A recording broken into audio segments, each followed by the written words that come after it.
Today, we're going to peel back the layers on a poem that just completely rethinks what a Valentine's gift should be. It challenges, well, pretty much everything we think we know about romance. And it all starts with one very, very unexpected object.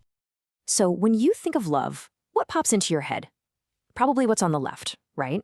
A red rose, a satin heart, a cute card, the usual stuff. But what if the truest symbol of love is an onion?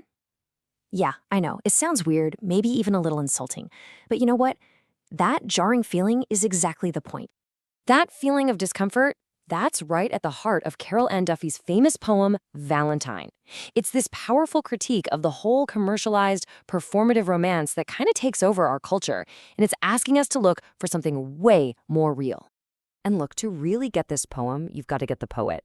Carol Ann Duffy isn't just any writer. She was the first woman ever to be named Poet Laureate of the UK, and she's famous for being a poetic disruptor. Her style feels like a conversation, but it's also brutally honest. She's known for giving a voice to people who are usually overlooked.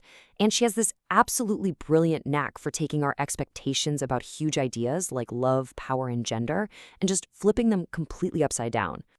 So it shouldn't be any surprise that her poem about love doesn't start with all that flowery language. Nope. Instead, it kicks off with this radical rejection of tradition and offers up a gift that is brutally, beautifully honest. Right out of the gate, the poem just hits you with this incredibly direct, assertive statement. There's just no room to misunderstand. The speaker is immediately sweeping away all those cliches and replacing them with this strange, humble, and really powerful symbol.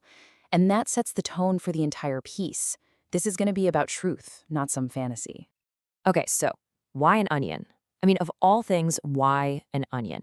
What makes it such a perfect, if totally unconventional metaphor for love? Well, let's actually break down its anatomy and see how every single part reflects some deep truth about relationships.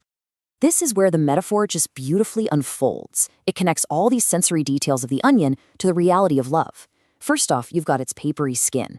It's like a promise, and it even echoes the moon, a classic symbol of romance. But here, it's presented in a much more grounded, earthy way. Then there's its sharp taste. That's a fierce kiss, representing a passion and intensity that goes way beyond just being sweet. And here's the big one. It makes you cry. This acknowledges that love isn't always happy. It involves vulnerability, and sometimes real pain. And finally, its scent.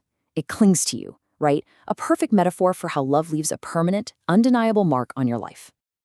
But it's not just what the poem says that's so brilliant, it's how it says it. The very structure of the writing is designed to reinforce its message about what love is really like. We can actually see this in the way the whole thing is put together. So the poem is written in what's called free verse, and all that really means is that it doesn't follow a strict, predictable pattern of rhyme or rhythm. This is so clever because it perfectly illustrates the poem's point. Real love isn't neat or tidy, right? It doesn't fit into a perfect little box. It's messy, it's unpredictable, and it's organic, just like the structure of the poem itself. And the speaker's voice, wow, it just drives this whole message home. The tone isn't just honest, it's assertive, almost confrontational. It feels like this intimate, one-on-one conversation that pulls you right in and forces you to grapple with this unconventional idea of love. It makes the whole thing feel urgent and deeply, deeply personal. Now, even though this poem was written decades ago, Valentine feels incredibly relevant today. In fact, you could argue its message is more important right now than ever before. You see, the poem is a direct challenge to what we might call performative romance. And just think about how true this is today. We live in an age of social media where relationships are so often curated into these perfect photo ops for everyone to see. The flawless anniversary post, the staged proposal video. Duffy's poem just cuts right through all that noise. It argues for a love that is authentic and deeply felt, not just publicly seen. And as you'd probably expect, critics have found some incredibly deep layers here. A feminist reading, for example, sees the poem as this powerful rejection of old-fashioned romantic norms. The kind that often value a partner's appearance over their actual substance. And from a psychological point of view, the poem is celebrated for so bravely embracing love's complexity, its ability to both heal and hurt, to bring incredible joy and also profound pain. It just completely refuses a simple, one-sided fairy tale version of a relationship. So what's the crucial point? What's the bottom line? Valentine is arguing that real, genuine love isn't about chasing some perfect, flawless illusion. It's about accepting the whole package: the passion, the comfort, the vulnerability, and, yeah, even the pain.